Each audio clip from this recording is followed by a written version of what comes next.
Halo teman-teman, sembari kita menunggu Wukong Season 4 rilis, kali ini saya akan membahas sebuah serial Donghua mengenai seorang anak jenius dalam seni bela diri. Tanpa berlama-lama langsung saja ke ceritanya.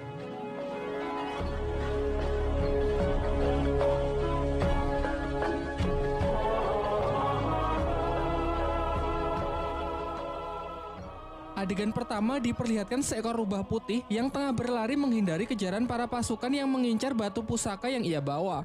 Namun karena sudah terkepung, rubah tersebut memutuskan untuk meledakkan dirinya sendiri. Scene beralih ke sebuah rumah yang memperlihatkan seorang pria bernama Li Xiaowu yang tengah mabuk-mabukan.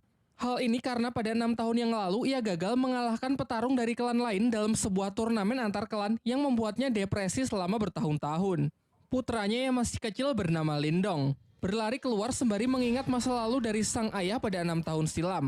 Pada waktu itu, ayahnya bertanding di final turnamen melawan Ling Langtian, seorang petarung yang terkenal sangat kuat dari klannya. Namun ayahnya yang memikul harapan besar sayangnya bisa dikalahkan hanya dengan sekali serangan saja.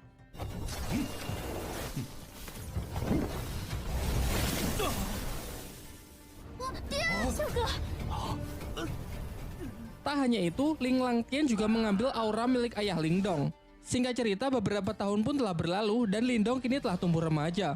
Pada suatu ketika, ia terlibat perkelahian dengan sepupunya yang bernama Lingsan bersama teman-temannya yang membuat ia terperosok ke dalam jurang. Dirinya yang sudah terbaring lemas secara kebetulan darahnya menetesi sebuah batu pusaka peninggalan rubah di awal film, membuat batu itu hancur dan ia pun terjatuh. Di dalam gelapnya tempat itu, batu tersebut memancarkan cahaya keemasan yang membuatnya terbangun. Namun saat tersadar ia merasa heran dengan tanda bercahaya yang muncul di telapak tangannya serta luka-lukanya yang sudah sembuh. Saat ia pulang, adiknya yang bernama Qing Tan datang untuk mengajaknya bermain karena tak bisa tidur. Seusai bermain, ia juga langsung pergi. Saat Lindong terlelap tidur, kejadian aneh pun terjadi kembali. Ia bermimpi berada di sebuah dimensi biru gelap yang banyak terdapat pohon bambu. Saat ia masih kebingungan, tiba-tiba ia diserang sosok misterius yang perawakannya sangat mirip dengannya. Pertarungan pun tak terhindarkan, yang memperlihatkan kekuatan mereka benar-benar seimbang.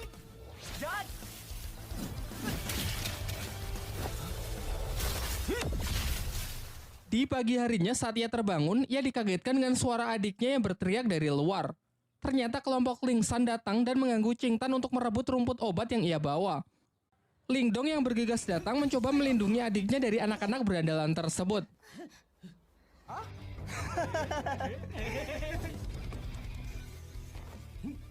Diperlihatkan kemampuan Lingdong yang sudah meningkat pesat mampu menangkis seluruh serangan dari Lingsan. Hingga ia akhirnya menyadari bahwa ia telah mengaktifkan teknik rahasia yang bernama tinju 7 suara.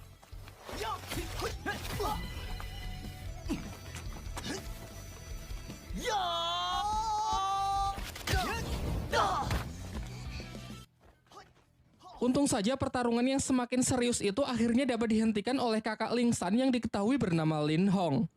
Sebelum pergi, ia menginfokan bahwa tak lama lagi akan diadakan turnamen di klan mereka untuk menentukan petarung terkuat di klan Lin. Lin Hong yang sangat percaya diri mengatakan bahwa setelah menang nanti ia akan menikahi Qing Tan. Saat kembali, sang ayah menunjukkan gerakan teknik tinju suara yang baik dan benar kepada Lingdong.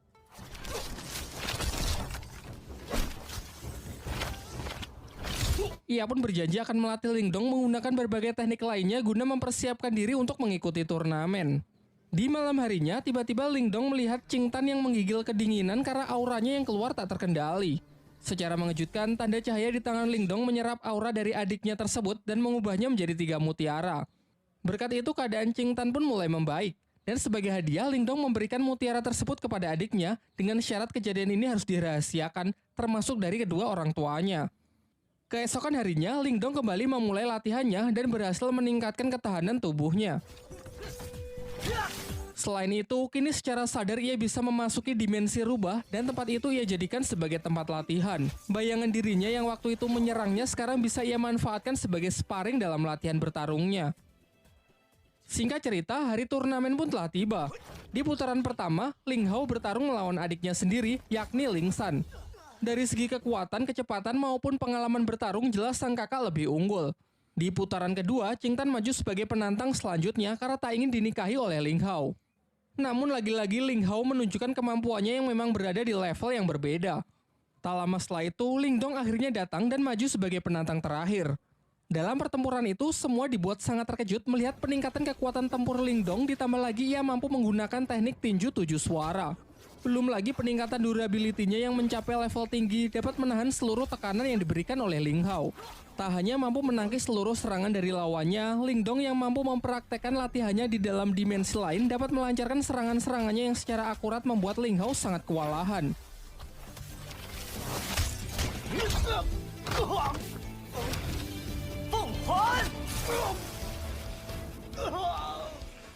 Dengan kemenangannya ini, Ling Donglah yang keluar sebagai juara dan dinobatkan sebagai petarung terkuat di generasinya. Setelah turnamen berakhir, kakek Ling Dong selaku ketua klan Lin menjelaskan kepada kedua putranya bahwa dua klan tetangga, yakni klan Lei dan klan Xin akan bergabung melalui pernikahan anak-anak mereka. Hal ini lantas membuat kedua klan tersebut kini menjadi beraliansi. Kemudian ia juga memberitahukan mengenai turnamen antar klan berikutnya, yaitu perburuan hewan langka yang masih dirahasiakan. Pembicaraan pun ditutup dengan sang ketua klan yang menyuruh agar anak mereka berlatih lebih keras lagi demi mempersiapkan turnamen selanjutnya. Sementara itu, ketua klan Lei juga mempersiapkan putranya yang bernama Lily untuk mengikuti turnamen antar klan tersebut. Kekuatan dari Lily ini sangat dibanggakan oleh sang ayah karena ia telah menguasai ketahanan tubuh level atas yang siap mengalahkan petarung-petarung dari klan Lin. Singkat cerita, turnamen antar klan pun digelar. Di sini ayah Ling Dong memberitahu putranya bahwa pertandingan kali ini adalah perburuan hewan langka. Dan Ling Dong diharuskan menaklukkan hewan langka yakni singa api yang terkenal sangat buas. Namun aturannya tak perlu sampai menangkapnya. Karena Ling Dong hanya perlu mengambil sisik yang berada di ujung ekor hewan tersebut agar bisa menyelesaikan pertandingan kali ini.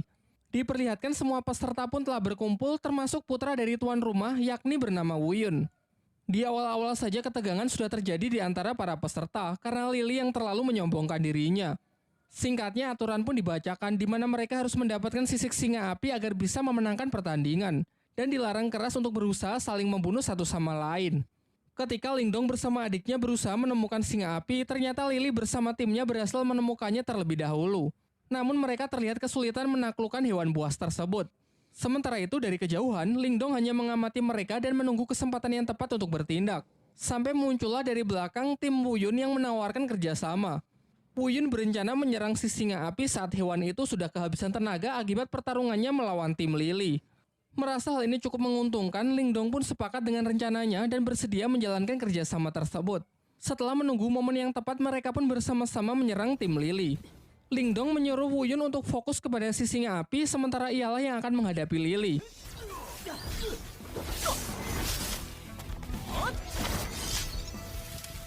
Singkatnya, berkat kerjasama yang baik, Wu Yun mendapatkan kesempatan untuk menebas sisik singa api tersebut dan segera pergi meninggalkan medan pertempuran setelah mendapatkannya.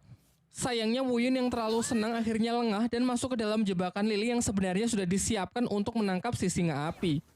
Saat Ling Dong menyusul, ia terlambat karena Lily sudah mengambil sisik singanya dan dengan kejam menendang Wu Yun hingga terperosok ke dalam sarang si singa api.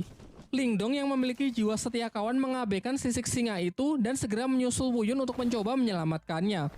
Sedangkan Lily bersama timnya telah kembali dan dengan bangga menunjukkan sisik singa api yang telah ia dapatkan. Ia juga menceritakan bahwa Wu Yun dan Ling Dong mungkin tak akan kembali karena sudah mati akibat kecerobohannya terpeleset jatuh ke dalam sarang si singa api. Akan tetapi di tengah ketegangan itu, secara mengejutkan Ling Dong dan Wu Yun ternyata berhasil kembali dengan selamat. Tetapi Lily tetap yakin kalau ialah pemenangnya karena telah membawa sisik si singa api. Di sini semuanya dibuat kembali terkejut melihat Ling Dong dan Wu Yun yang justru membawa dua anak singa api. Kemudian Ling Dong menceritakan mengenai kejadian yang sesungguhnya, mengenai Lily yang sudah melanggar aturan dengan berusaha membunuhnya. Tapi setelah masuk ke dalam sarang singa api, di sana mereka malah menemukan dua anak singa api yang terlantar karena induknya mati setelah sisiknya diambil. Karena merasa kasihan, akhirnya mereka pun sepakat membawa dua hewan tersebut. Kini telah diputuskan bahwa ketiganya berhasil menyelesaikan pertandingan ini dengan baik. Namun tetap saja hanya akan dipilih satu pemenang di mana mereka diharuskan bertarung untuk menentukan siapa yang terkuat dan layak mendapatkan gelar Raja Pemburu. Akan tetapi ketua dari klan Lei yang sangat menginginkan bayi singa api yang merupakan hewan sangat langka, ia pun mengusulkan untuk membuat taruhan dengan pertarungan anak-anak mereka. Kesepakatannya, jika ketua Lei menang, maka bayi singa Ling Dong akan menjadi miliknya. Dan jika ia kalah, ia bersedia menyerahkan pabrik kayu milik klannya. Pernyataannya ini sontak membuat semuanya sangat terkejut karena pabrik kayu adalah aset yang sangat berharga milik klan Lee dan ia mau bertaruh demi bayi singa tersebut. Sempat terjadi kekhawatiran karena kepercayaan diri dari ketua Lee ini bukan tanpa alasan. Putranya tersebut memanglah terkenal memiliki kemampuan di atas rata-rata dari anak-anak lain. Namun Lindong menepis kekhawatiran itu dan siap menerima tantangan yang dilemparkan. Singkat cerita, pertarungan mereka pun dimulai. Di awal, Lily dengan bangga menunjukkan kalau dirinya telah mencapai kekuatan tingkat Yuan duniawi. Namun Lindong juga menunjukkan level yang sama dengan Lily yang membuat semuanya sangat terkejut. Terungkap bahwa ternyata kemarin sebelum berangkat turnamen, sang ayah memberi Lindong mutiara yin, yaitu semacam pil penambah aura. Diperlihatkan dalam pertarungan itu mereka pun saling menyerang dan menangkis. Mungkin karena masih belum terbiasa dengan kekuatan barunya, Lindong nampak masih kesulitan saat mengatur pola serangannya. Akan tetapi lambat laun ia berhasil mengendalikannya semakin baik untuk bisa mengimbangi Lily. Sampai ketika Lily menambah kecepatannya, barulah terlihat kembali Lindong yang dibuat kewalahan. Dengan peningkatan kekuatan yang signifikan serta teknik rahasia petir dari klannya yang tergolong tingkat atas, Lily terus melakukan pressing membuat lawannya hanya bisa bertahan. Lindong yang masih belum menyerah mencoba menyelaraskan kedua tangannya untuk menangkis dan menyerang, yang nampaknya lumayan efektif. Sedangkan Lily yang sudah terlampau kesal berniat mengakhiri pertarungan dengan sebuah teknik serangan super kuat yang mematikan. Bahkan ia sempat mendapatkan peringatan bahwa ini bukanlah pertarungan hidup dan mati. Merasa bahwa Lily tak akan menghentikan serangannya, Lindong pun segera merapalkan beberapa segel tangan untuk merilis teknik yang disebut gerbang ajaib demi mengatasi serangan yang mematikan tersebut. Dan benar saja, teknik yang digunakan Lindong telah ia upgrade ke level 2 sehingga tidak hanya mampu menghalau serangan dahsyat dari Lily, juga cukup kuat untuk menghempaskannya dan membuatnya tak sanggup untuk bangkit kembali. Dengan kekalahan putranya tersebut, dengan kesal dan terpaksa ketua klan Lei pun harus rela menepati janjinya untuk menyerahkan pabrik kayu miliknya. Keesokan harinya, diperlihatkan Lindong dan adiknya tengah bermain dengan si harimau api yang mereka beri nama si Oyen. Barulah di siang harinya, mereka memeriksa tambang kayu yang telah mereka menangkan. Namun terlihat tempat itu benar-benar hancur berantakan. Dalam pencarian petunjuk siapakah yang melakukan hal ini, secara tak sengaja si Oyen membawa Lindong ke sebuah gua yang di sana terdapat banyak lahar panas serta sebuah kerangka monster raksasa. Di dalam gua itu si Oyen menemukan sebuah kristal biru yang dengan lahap langsung ia makan. Sementara Lindong yang masih penasaran menemukan sebuah bunga yang memancarkan sinar. Namun ketika ia dekati, tangan Lindong malah seakan